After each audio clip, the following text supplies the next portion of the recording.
So regarding the option number B, the name of the method which we are going to use is the method of transformation. Method का क्या नाम है? Transformation. ये जो method मैं आपको बता रहा हूं, ये 10th लेवल तक नहीं पढ़ाया जाता है क्लासेस में. बोर्ड लेवल की मैं बात करूं, और ये जो मेथड मैं बता रहा हूं आपको, it comes generally in the 11th. लेकिन still I felt so let me make you understand what this method is. We have been given with the original equation as x square minus 5x plus 6 equal to 0. इसका एक root alpha और एक root beta है. अब मुझे एक नई equation बनानी है जिसका एक रूट अल्फा प्लस 3 और एक रूट बीटा प्लस 3. सही है.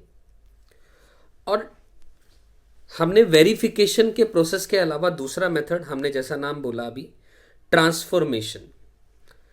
हम इस मेथड को ट्रांसफॉर्मेशन नाम क्यों बोल रहे हैं? क्या ट्रांसफॉर्मेशन कर रहे हैं? Basically transformation from one variable to the another. एक वेरिएबल से दूसरे वेरिएबल में ट्रांसफॉर्मेशन कर रहे हैं ताकि हमारे क्वेश्चन का वो आंसर आ सके जो हमसे पूछा गया है. अब मैंने बोला इस क्वेश्चन के माध्यम से, इस क्वेश्चन के तरीके से ही मैं आप सबको ये मेथड समझाना शुरू करता हूं. तो मैंने कहा अल्फा और बीटा इस इक्वेशन का, गिवन इक्वेशन का रूट है, और नई इक्वेशन का रूट अल्फा प्लस 3 और बीटा प्लस 3 चाहिए. तो हम जानते हैं रूट का मतलब होता है एक्स की जो वैल्यू है वो अल्फा या बीटा हो रही है. तो मतलब अल्फा या बीटा की जगह मैं जनरल वैल्यू, जनरल वेरिएबल मैं एक्स यूज कर सकता हूं. यानी x plus 3 is the required root of the new equation. क्या मैं ये बोल सकता हूं बात? एक्स की वैल्यू अल्फा या बीटा मैंने कहा रूट है, तो मैंने एक्स बोल दिया एक वेरिएबल है जो कि है भी. जनरल वेरिएबल अल्फा और बीटा की जगह एक्स ले लिया, और नई इक्वेशन का जो रूट है वो अल्फा प्लस 3 और बीटा प्लस 3 चाहिए, तो मैंने उसको जनरल वैल्यू लिखते हुए x प्लस 3 लिख डाला. अब इसका मतलब हुआ कि x plus 3 is the required root of the new equation.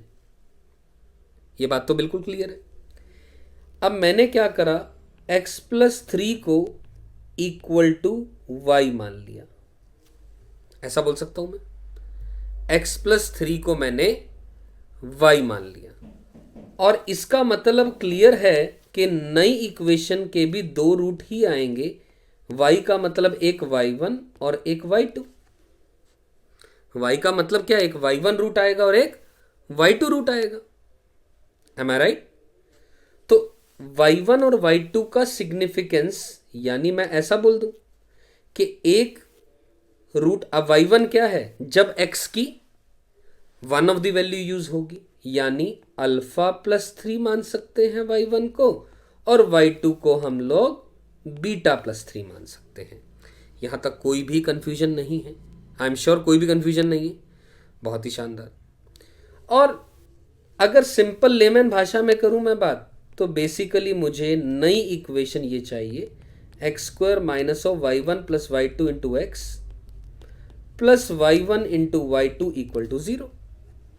But क्योंकि मैं थोड़ी सी अपनी कैलकुलेशंस को आसान करना चाहता हूं, ये मेथड अधिकतर जब बड़े क्वेश्चन आएंगे उनमें ज़्यादा हेल्प करेगा आपका समय बचाने के लिए, क्वेश्चन को जल्दी करने के लिए. सही? तो यानी अब मैंने क्या किया, अब x प्लस 3y है, तो यहां पर x की वैल्यू y माइनस 3 लिख ली. x की वैल्यू क्या आ गई? y minus 3.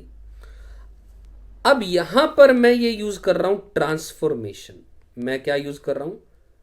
ट्रांसफॉर्मेशन, जो कि मेथड का नाम है। ट्रांसफॉर्म कर रहा हूं from one variable to the another variable. मैं x की जगह y-3 इस गिवन इक्वेशन में यूज कर ले रहा हूं, यानी y-3 का whole square -5 times of y-3 plus 6 equal to 0। मेरी बात समझ आई? ऑब्वियस है इस इक्वेशन के दो रूट आएंगे, एक y1 आएगा और एक y2 आएगा। तो और हमें भी एक इक्वेशन वही ढूंढ रहे थे या वही चाहिए थी जिसका एक रूट y1 हो और एक रूट y2 हो। हमने निकाल लिया। अब मेरा एक छोटा सा सवाल है, अब ये बहुत गहरी बात है जो मैं अभी करने लग रहा हूं। अब मेरा एक छोटा सा एक क्वेश्चन है यहां पर। What is the question I want to ask? मेरी बात समझने के लिए, समझाने के लिए इस क्वेश्चन को समझना बहुत जरूरी है।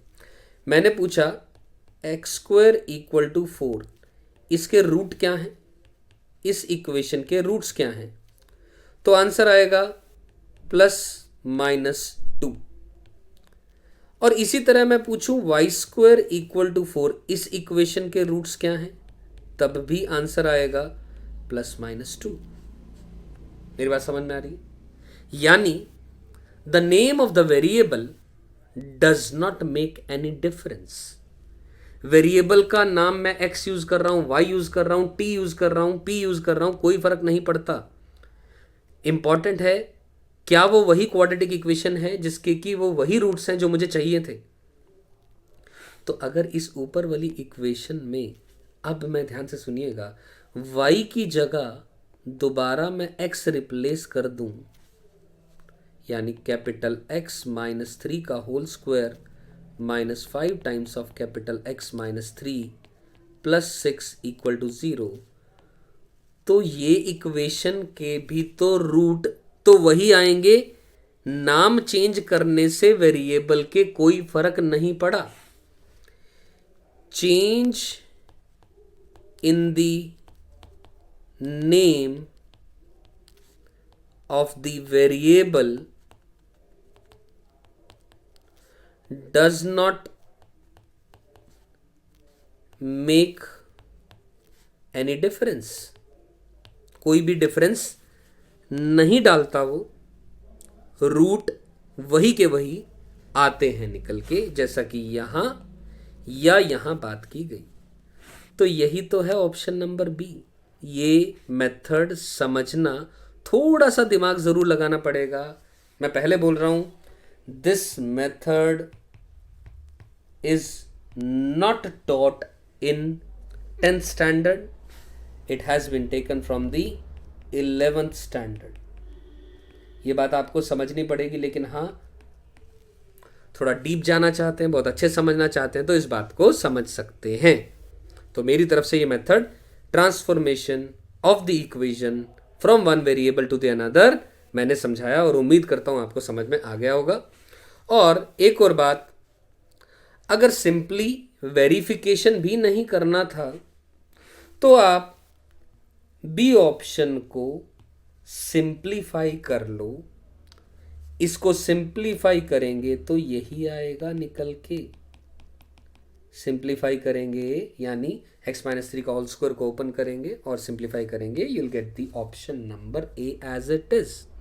तो अब आपको डिसाइड करना है which method you want to use. मैंने 2 या 3 मेथड आपको बता दिए इस क्वेश्चन को अच्छे से समझाने के लिए।